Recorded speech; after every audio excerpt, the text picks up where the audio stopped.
ನಮಸ್ಕಾರ ವೀಕ್ಷಕರೇ. ಜಿಲ್ಲಾ ಕಾನೂನು ಸೇವೆಗಳ ಪ್ರಾಧಿಕಾರ ವತಿಯಿಂದ ಆಯೋಜಿಸಲಾಗಿರುವ ಈ ವಿಶೇಷ ಕಾನೂನು ಅರಿವು ಕಾರ್ಯಕ್ರಮಕ್ಕೆ ತಮ್ಮೆಲ್ಲರಿಗೂ ಹೃದಯಪೂರ್ವಕ ಸ್ವಾಗತ.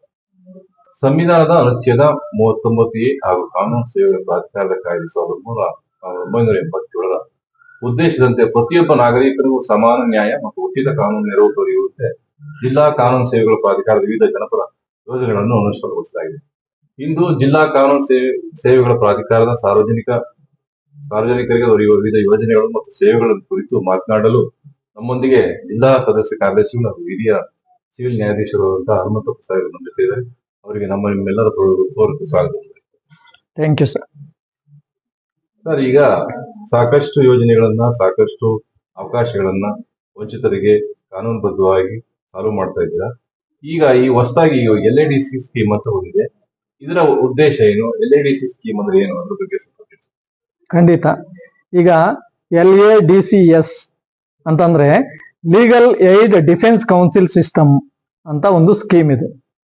ಈ ಸ್ಕೀಮ್ ಅಲ್ಲಿ ಮುಖ್ಯವಾಗಿ ಇರ್ತಕ್ಕಂಥದ್ದು ಏನು ಅಂತಂದ್ರೆ, ಕಾನೂನು ಸೇವಾ ಪ್ರಾಧಿಕಾರದಲ್ಲಿ ವಿವಿಧ ಸ್ಕೀಮ್ಗಳಿದಾವೆ, ಯೋಜನೆಗಳಿದೆ. ಅದರಲ್ಲಿ ವಿಶೇಷವಾಗಿ ಈ LADCS ಸ್ಕೀಮ್ ಅಂತಕ್ಕಂಥದ್ದು ಒಂದು ಕ್ರಿಮಿನಲ್ ಕೇಸ್ಗಳಿಗೆ ಸಂಬಂಧಪಟ್ಟಿರ್ತಕ್ಕಂಥದ್ದು. ಅಲ್ಲಿ ಯಾರಿರ್ತಾರೆ ಆರೋಪಿತರು, ಅವರಿಗೆ ಇದರ ಒಂದು ಉಪಯೋಗವನ್ನು ಕೊಡೋದಕ್ಕಾಗಿ ಸರ್ವೋಚ್ಚ ನ್ಯಾಯಾಲಯ ಒಂದು ತಂದಿರತಕ್ಕಂಥ ಸ್ಕೀಮ್ ಇದೆ. ಈ ಯೋಜನೆಯ ಪ್ರಯೋಜನವನ್ನು ಯಾರ್ಯಾರು ಪಡಿಬಹುದು ಸರ್? ನೋಡಿ, LADCS ಸಿಸ್ಟಮ್ ಸ್ಕೀಮ್ ಇದರಲ್ಲಿ ಯಾವುದೇ ಒಬ್ಬ ವ್ಯಕ್ತಿಯನ್ನ ಕ್ರಿಮಿನಲ್ ಕೇಸ್ಗಳಿಗೆ ಸಂಬಂಧಪಟ್ಟಂತೆ ಆರೋಪ ಮಾಡಿ ಆತನನ್ನ ಅರೆಸ್ಟ್ ಮಾಡಿರ್ತಕ್ಕಂಥ ಅಥವಾ ಆತನ ಮೇಲೆ ಕೇಸ್ ಹಾಕಿರ್ತಕ್ಕಂತಹ ವ್ಯಕ್ತಿಗಳು ಯಾರಿರ್ತಾರೋ ಅಂತಹ ಒಂದು ಆರೋಪಿ ಅಥವಾ ಅರೆಸ್ಟ್ ಆಗಿ ಜೈಲಿನಲ್ಲಿ ಇರ್ತಕ್ಕಂತಹ ಯಾರು ಬಂಧಿತ ವ್ಯಕ್ತಿ ಇರ್ತಾನೆ ಅವನು, ಕೆಲವು ಸಂದರ್ಭಗಳಲ್ಲಿ ಕೇಸ್ ಕನ್ವಿಕ್ಷನ್ ಆಗಿ ಜೈಲಿನಲ್ಲಿ ಇರ್ತಕ್ಕಂತಹ ಕನ್ವಿಕ್ಟೆಡ್ ಪರ್ಸನ್ ಯಾರಿರ್ತಾರೆ ಅವರು. ಸೊ ಇವರೆಲ್ಲ ಕೂಡ ಈ ಒಂದು LADCS ಒಂದು ಯೋಜನೆಯ ಅಡಿನಲ್ಲಿ ಫಲಾನುಭವಿಗಳಾಗಿರ್ತಾರೆ. ಮತ್ತೆ ಅವ್ರೇನಾದ್ರು ಫೀಸ್ ಏನಾದ್ರು ಕೊಡ್ಬೇಕಾಗುತ್ತೆ ಸರ್? ಇಲ್ಲ, ಇದು ಕಾನೂನು ಸೇವಾ ಪ್ರಾಧಿಕಾರದಲ್ಲಿ ಈ LADCS ಸಿಸ್ಟಮ್ ಅಂತ ಏನಿದೆ, ಇದು ಸಂಪೂರ್ಣವಾಗಿ ಉಚಿತವಾಗಿರ್ತಕ್ಕಂಥದ್ದು. ಇದು ಯಾವುದೇ ಒಬ್ಬ ಆರೋಪಿ ಆಗಿರ್ಬೋದು ಅಥವಾ ಬಂಧಿತ ವ್ಯಕ್ತಿ ಆಗಿರ್ಬೋದು ಅಥವಾ ಕನ್ವಿಕ್ಟೆಡ್ ಪರ್ಸನ್ ಯಾರಿರ್ತಾರೆ ಅಂತವರಿಗೆ ಸಂಬಂಧಪಟ್ಟಂತೆ ಹೊರಭಾಗದಲ್ಲಿ ಇದ್ದಾರೆ, ಜೈಲಿನಿಂದ ಹೊರಗಡೆ ಇದ್ದಾರೆ ಅಂತಂದ್ರೆ ರಿಸ್ಟ್ರಿಕ್ಷನ್ಸ್ ಏನು ಅಂತಂದ್ರೆ, ಅವ್ರಿಗೆ ಕ್ರೈಟೀರಿಯಾಸ್ 3 ಲಕ್ಷಕ್ಕಿಂತ ಕಡಿಮೆ ಆದಾಯ ಇರ್ತಕ್ಕಂತಹ ಜನರಲ್ ಕ್ಯಾಟಗರಿ ಬರ್ತಕ್ಕಂಥವ್ರಿಗೆ, ಉಳಿದಂತೆ ಮಹಿಳೆಯರು, ಮಕ್ಕಳು, ಇವರಿಗೆಲ್ಲಾನು ಅಂದ್ರೆ ಹಿರಿಯ ನಾಗರಿಕರು, ಇವರಿಗೆಲ್ಲ ಕೂಡ ಏನ್ ನಾವು ಜನರಲ್ ಆಗಿ ಕೊಡ್ತಾ ಇದ್ದೀವಿ ಕಾನೂನು ನೆರವು, ಇದು ಕೂಡ ಇವರಿಗೆ ಅಪ್ಲೈ ಆಗ್ತದೆ. ಆದ್ರೆ ಒಂದೊಮ್ಮೆ ಅವ್ರು ಏನಾದ್ರು ಜೈಲಿನಲ್ಲಿ ಇದ್ದಾರೆ ಒಳಗಡೆ ಅಂತಂದ್ರೆ ಈ ರೀತಿಯಾಗಿರ್ತಕ್ಕಂಥ 3 ಲಕ್ಷದ ಒಂದು ಆದಾಯದ ಮಿತಿ ಅಂತಕ್ಕಂಥದ್ದು ಏನು ಇರೋದಿಲ್ಲ. ಆಮೇಲೆ ಸರ್, ಈಗ ಎಷ್ಟೋ ಜನ ಬೇಲ್ ಆಗಿ 2-3 ತಿಂಗಳಾಗುತ್ತೆ, ಅವರಿಗೆ ಶ್ಯೂರಿಟಿ ಇರಲ್ಲ, ಆ ತರದಕ್ಕೆ ಯಾವ ಸಲಹೆ ಕೊಡ್ತೀವಿ ಸರ್? ನೋಡಿ, ಒಂದೊಮ್ಮೆ ಈಗ ಅರೆಸ್ಟ್ ಆಗ್ತಿದ್ದಂಗೆನೆ ಅವ್ರಿಗೆ ಭಯ ಶುರುವಾಗಿ ಹೋಗ್ಬಿಡ್ತದೆ. ಏನಪ್ಪಾ ಮಾಡೋದು, ಯಾರಿಗೆ ಹೋಗ್ಬೇಕು? ಈಗ ಲಾಯರ್ಗಳ ಹತ್ರ ಹೋಯ್ತು ಅಂತಂದ್ರೆ ಅವ್ರಿಗೂ ಕೂಡ ಫೀಸ್ ಕೊಡ್ಬೇಕಾಗ್ತದೆ. ತೀರಾ ಕಡುಬಡವರಿದ್ದಾರೆ ಅಂತಂದ್ರೆ ವಕೀಲರನ್ನ ಇಟ್ಕೊಳ್ಳೋದಕ್ಕಾಗೋದಿಲ್ಲ. ಆಗ ಅರೆಸ್ಟ್ ಆದ ಟೈಮಿಂದ ಹಿಡಿದು ಪೊಲೀಸ್ ಸ್ಟೇಷನ್ಗೆ ಹೋಗಿ ಪೊಲೀಸ್ನವ್ರ ಜೊತೆನಲ್ಲಿ ಯಾವ ರೀತಿ ಮಾತಾಡ್ಬೇಕು ಅನ್ನೋದಕ್ಕೆ ಸಂಬಂಧಪಟ್ಟಂತೆ ನಮ್ಮ LADCS ನಲ್ಲಿ ಉಚಿತವಾಗಿ ಅವ್ರನ್ನ ಪೊಲೀಸ್ ಸ್ಟೇಷನ್ಗೂ ಕಳಿಸ್ಕೊಡ್ತೀವಿ. ಅದೇ ರೀತಿಯಾಗಿ ಅವ್ರಿಗೆ ಬೇಲ್ ಅಪ್ಲಿಕೇಶನ್ಸ್ ಅನ್ನ ಹಾಕಿಸ್ತೀವಿ ಉಚಿತವಾಗಿನೇ. ಅದು ಈ ಗ್ರಾಮೀಣ ಅಂದ್ರೆ ತಾಲೂಕು ಮಟ್ಟದಲ್ಲಿ ಇರ್ತಕ್ಕಂತಹ ಕೋರ್ಟ್ ಇಂದ ಹಿಡಿದು ಹೈಕೋರ್ಟ್ ಅವರು, ಸುಪ್ರೀಂ ಕೋರ್ಟ್, ಜಿಲ್ಲಾ ಕೋರ್ಟ್ಗಳು ಎಲ್ಲದರಲ್ಲೂ ಕೂಡ ಅವರನ್ನ ನೇಮಕ ಮಾಡ್ತಾ ಇದ್ವಿ. ಮತ್ತೆ ಬೇಲ್ ಆಗಿತ್ತು ಅಂತಂದ್ರೆ, ಬೇಲ್ ಆಗಿ ಶ್ಯೂರಿಟಿ ಕೊಡೋದಕ್ಕೆ ಆಗೋದಿಲ್ಲ ಅಂತಂದ್ರೆ ಅಂತವ್ರಿಗೂ ಕೂಡ ನಮ್ಮಲ್ಲಿ ಎಂಪವರ್ಮೆಂಟ್ ಕಮಿಟಿ ಅಂತ ಇದೆ. ಆ ಕಮಿಟಿಗೆ ಆ ಕೇಸನ್ನ ರೆಫರ್ ಮಾಡಿದ ಸಂದರ್ಭದಲ್ಲಿ ಆ ಕಮಿಟಿನವರು ಆ ಒಂದು ಗ್ರಾವಿಟಿ ಆಫ್ ದಿ ಅಫೆನ್ಸ್ ಅದನ್ನ ನೋಡಿ ಅಂತದ್ರಲ್ಲಿ ಕೊಡ್ಬೋದಾ ಇಲ್ವಾ ಅಂತಕ್ಕಂಥದನ್ನ ತೀರ್ಮಾನ ಮಾಡಿ ಅವ್ರಿಗೂ ಸಹ ಈ ಜಾಮೀನು ಮುಚ್ಚಳಿಗೆ ಸಂಬಂಧಪಟ್ಟಂತೆ 50,000 ರೂಪಾಯಿದಿಂದ 1 ಲಕ್ಷದವರೆಗೂ ಕೂಡ ಅವರಿಗೆ ಒಂದು ಶ್ಯೂರಿಟಿ ಅಮೌಂಟ್ ಅನ್ನು ಕೊಡೋದಕ್ಕೆ ಅವಕಾಶ ಇದೆ. ಉತ್ತಮ ಯೋಜನೆ ಸರ್. ಮತ್ತೆ 2 ಶ್ಯೂರಿಟಿ ಮಾಡಿರ್ತಾರೆ, ಅವ್ರ ಹತ್ರ 1 ಶ್ಯೂರಿಟಿ, ಆ ಸಂದರ್ಭದಲ್ಲಿ ರಿಲ್ಯಾಕ್ಸೇಷನ್. ನೋಡಿ, ನೀವು ಒಳ್ಳೆ ಪ್ರಶ್ನೆ ಕೇಳಿದ್ರಿ. ಕೆಲವು ಸಂದರ್ಭದಲ್ಲಿ ಹೀನಸ್ ಅಫೆನ್ಸಸ್ ಇದ್ದಾಗ ಏನ್ ಮಾಡ್ತಾರೆ ಕೋರ್ಟ್ನವರು, 2 ಶ್ಯೂರಿಟಿಗಳು ಮತ್ತೆ ಸ್ವಂತ ಮುಚ್ಚಳಿಕೆ, ಸೊ ಈ ರೀತಿ ಆಗ್ತಾರೆ. 2 ಶ್ಯೂರಿಟಿ ಕೊಡೋದಕ್ಕೆ ಆಗೋದಿಲ್ಲ. ಅವಾಗ ಏನ್ ಮಾಡ್ತೀವಿ ನಾವು, ನಮ್ಮ LADCS ವಕೀಲರು ಯಾರಿರ್ತಾರೆ ಅವ್ರಿಗೆ ಕೋರ್ಟ್ ನಲ್ಲಿ ಒಂದು ಅರ್ಜಿಯನ್ನ ಹಾಕೋದಕ್ಕೆ ಹೇಳ್ತೀವಿ. ಏನಂತಂದ್ರೆ ರಿಲ್ಯಾಕ್ಸ್ ಮಾಡಿ, 2 ಶೂರಿಟಿ ಕೊಡೋದಕ್ಕೆ ಆಗೋದಿಲ್ಲ ಅವ್ರಿಗೆ, 1 ಶೂರಿಟಿಯನ್ನ ಕೊಡ್ಲಿಕ್ಕೆ ಒಂದು ಪ್ರಾವಿಷನ್ ಮಾಡಿ ಅಂತ ಹೇಳ್ಬಿಟ್ಟು ರಿಕ್ವೆಸ್ಟ್ ಮಾಡ್ಕೊಂಡು ಕೋರ್ಟ್ ಕೆಲವು ಸಂದರ್ಭಗಳಲ್ಲಿ ಅದನ್ನ ಅಲೋ ಮಾಡ್ತದೆ. ಒಂದೊಮ್ಮೆ ಏನಾದ್ರೂ ರಿಜೆಕ್ಟ್ ಮಾಡ್ತು ಇಲ್ಲ ಅಂತಂದ್ರೆ ಅದ್ರ ಮೇಲೆ ಮತ್ತೆ ರಿವಿಷನ್ ಹಾಕ್ತಿವಿ, ಇಲ್ಲ ಅಂತಂದ್ರೆ ಅಪೀಲ್ ಹಾಕೋದಕ್ಕೂ ಕೂಡ ಅವಕಾಶ ಇದೆ. ಸೊ ಆ ನಿಟ್ಟಿನಲ್ಲಿ ಅದು ಒಂದು ರೀತಿಯಾಗಿರ್ತಕ್ಕಂಥ ಅನುಕೂಲ ಮಾಡ್ಕೊಡೋದಕ್ಕೆ ಅವಕಾಶ ಇರುತ್ತೆ.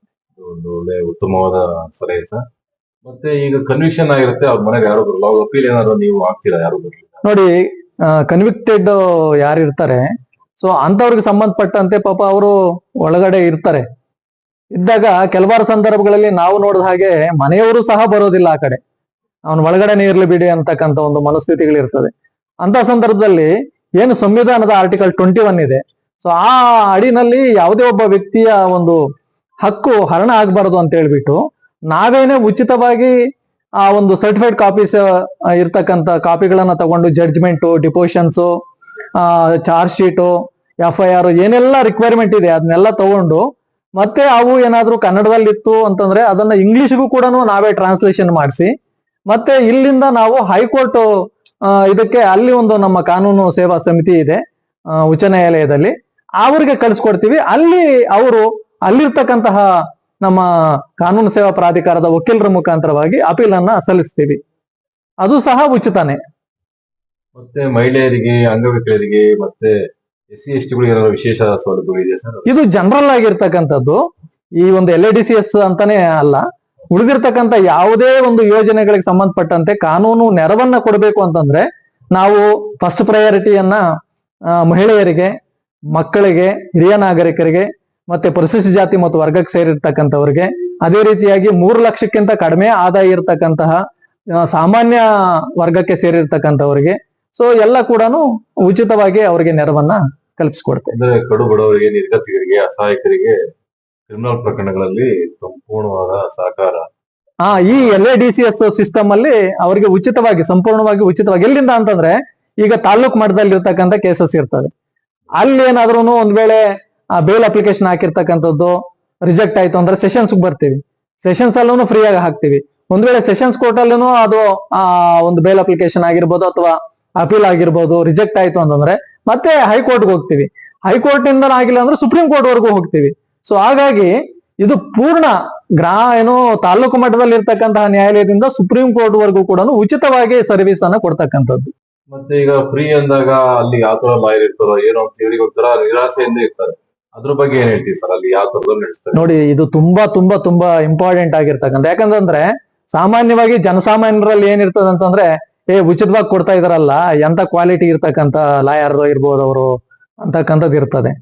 ನಿಜವಾಗ್ಲೂ ನಾವು ಇಂತಹ ಒಂದು LADCS ಅವರನ್ನ ನೇಮಕ ಮಾಡಬೇಕು ಅಂತಂದ್ರೆ ಫಸ್ಟ್ ಒಂದು ಕಮಿಟಿ ಇದೆ ನಮ್ಮದ್ರಲ್ಲಿ, ಅದನ್ನು ನಮ್ಮ ಪ್ರಿನ್ಸಿಪಲ್ ಡಿಸ್ಟ್ರಿಕ್ಟ್ ಜಡ್ಜು, ಅದೇ ರೀತಿಯಾಗಿ 3 ಜನ district judges, senior civil judge ಆಗಿರ್ತಕ್ಕಂಥ, ಮತ್ತೆ ಮೆಂಬರ್ ಸೆಕ್ರೆಟರಿ ಆಗಿರ್ತಕ್ಕಂತಹ ನಾನು, ಅದೇ ರೀತಿಯಾಗಿ ಒಬ್ಬ ವಕೀಲರ ಸಂಘದ ಮುಖ್ಯ ಅಂದ್ರೆ ಅವರು ಪ್ರೆಸಿಡೆಂಟ್ ಅಥವಾ ಅವರು ಯಾರನ್ನ ಕಳಿಸಿರ್ತಾರೆ ಅವ್ರ ಸೀನಿಯರ್ ಅಡ್ವೊಕೇಟ್ ಅನ್ನ ಕರೆಸಿ ಫಸ್ಟ್ ಅಪ್ಲಿಕೇಶನ್ ಕಾಲ್ ಫಾರ್ ಮಾಡ್ತೀವಿ. ಅಪ್ಲಿಕೇಶನ್ ಆದ ನಂತರದಲ್ಲಿ ಯಾರು ಅಪ್ಲಿಕೆಂಟ್ ಬಂದಿರ್ತಾರೆ ವಕೀಲರು, ನಾನು LADCS ಬರ್ತೀನಿ ಅಂತ ಹೇಳ್ಬಿಟ್ಟು ಅವರ ಪರ್ಫಾರ್ಮೆನ್ಸ್ ಅನ್ನ ಅಸೆಸ್ ಮಾಡ್ತೀವಿ. ಫಸ್ಟ್ ಕನಿಷ್ಠ ಅವರು 20 ಕೇಸುಗಳು ಸೆಷನ್ಸ್ ಕೇಸಸ್ ಅನ್ನು ನಡೆಸಿದ್ರೆ ಮಾತ್ರನೇ ಅಂತವ್ರನ್ನ ನಾವು ಡಿಫೆನ್ಸ್ ಕೌನ್ಸಿಲ್ ಡೆಪ್ಯೂಟಿ ಆಗಿರ್ಬೋದು ಅಥವಾ ಚೀಫ್ ಆಗಿರ್ಬೋದು ಸೆಲೆಕ್ಟ್ ಮಾಡ್ತಕ್ಕಂಥದ್ದು.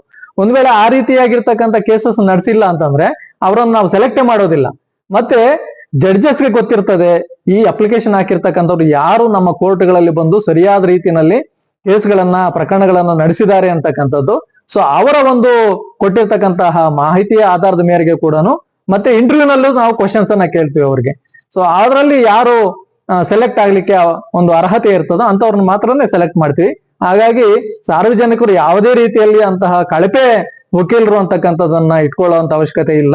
ನಾವೆಲ್ಲ ಕೂಡ ಚೆನ್ನಾಗಿ ಈ ವಕೀಲಿ ವೃತ್ತಿನಲ್ಲಿ ಅನುಭವ ಇರತಕ್ಕಂತಹ ಒಂದು ವಕೀಲರನ್ನೇ ನಾವು ನೇಮಕ ಮಾಡಿರ್ತಕ್ಕಂಥದ್ದು. ಇದ್ರಲ್ಲಿ ಈ ಸಿಸ್ಟಮ್ ಬಂದ್ಮೇಲೆ ದೇಶಾದ್ಯಂತ ಸಾಕಷ್ಟು ಪ್ರಕರಣಗಳನ್ನ LADCS ಮುಕ್ತಾಯಗೊಳಿಸಿದ್ದಾರೆ ಮತ್ತು ಜನರು ಸೇವೆ ಪಡಿತಾ ಇದ್ದಾರೆ.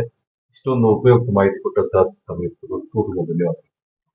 ಸಾರ್ವಜನಿಕರಿಗೆ ಮತ್ತೊಮ್ಮೆ ನಾನು ಮನವಿ ಮಾಡ್ಕೊಳ್ಳೋದು, ನೀವು ಯಾವುದೇ ಒಬ್ಬ ಸಾರ್ವಜನಿಕ ವ್ಯಕ್ತಿ ನಿಮಗೆ ಯಾವುದೇ ಕ್ರಿಮಿನಲ್ ಕೇಸ್ಗಳಲ್ಲಿ ಈ ರೀತಿಯಾಗಿರ್ತಕ್ಕಂತಹ ಒಂದು ಸಮಸ್ಯೆ ಬಂದ ಸಂದರ್ಭದಲ್ಲಿ ಲಕ್ಷಾಂತರ ರೂಪಾಯಿ ವಕೀಲರಿಗೆ ಕೊಟ್ಟು ಅಥವಾ ಸುಮಾರು ಜಮೀನುಗಳನ್ನ ಮಾರಾಟ ಮಾಡಿಕೊಂಡು ಮನೆಗಳನ್ನ ಮಾರಾಟ ಮಾಡಿಕೊಂಡು ಕೊನೆಗೆ ಕೇಸ್ ಏನೋ ಒಂದು ಆಯ್ತು ಅಂತಂದ್ರೆ ಹಣನ ಕಳ್ಕೊಳ್ತೀರಾ, ಮತ್ತೆ ನೋವನ್ನ ಅನುಭವಿಸ್ತೀರಾ. ಹಾಗಾಗಿ ಅವುಗಳಿಂದ ನಿಮ್ಗೆ ಒಂದು ರಿಲೀಫ್ ಸಿಗಬೇಕು ಅಂತಂದ್ರೆ ನಮ್ಮ ಕಾನೂನು ಸೇವಾ ಪ್ರಾಧಿಕಾರವನ್ನ ಬಂದು ಅಪ್ರೋಚ್ ಮಾಡಿ ನಾವು ಉಚಿತವಾಗಿ ವಕೀಲರನ್ನ ಕೊಟ್ಟು ನಿಮ್ಮ ಕೇಸ್ಗಳನ್ನೆಲ್ಲ ನಡೆಸ್ತೀವಿ.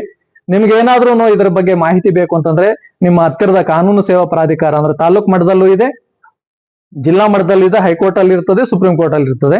ಹಾಗಾಗಿ ಇಲ್ಲ ಬರ್ಲಿಕ್ಕೆ ಆಗೋದಿಲ್ಲ ಅಂತಂದ್ರೆ ನಮ್ಮ ಟೋಲ್ ಫ್ರೀ ನಂಬರ್ ಇದೆ 15100, ಅದಕ್ಕೆ ಕರೆ ಮಾಡಿದ್ರೆ ಉಚಿತವಾಗಿ ನಿಮ್ಗೆ ಮಾಹಿತಿಯನ್ನ ಸಹ ಕಲ್ಪಿಸ್ಲಿಕ್ಕೆ ಸಾಧ್ಯ ಆಗ್ತದೆ. ಸೊ ಅದರ ಸದುಪಯೋಗ ಪಡಿಸ್ಕೊಳ್ಳಿ ಅಂತ ಹೇಳ್ತಾ ಈ ಒಂದು ಸಂದರ್ಶನ ಮಾಡೋದಕ್ಕೆ ಅವಕಾಶ ಮಾಡಿಕೊಟ್ಟಿರ್ತಕ್ಕಂಥ ನಿಮ್ಗೂ ಕೂಡ ಧನ್ಯವಾದಗಳನ್ನು ತಿಳಿಸ್ತೇವೆ.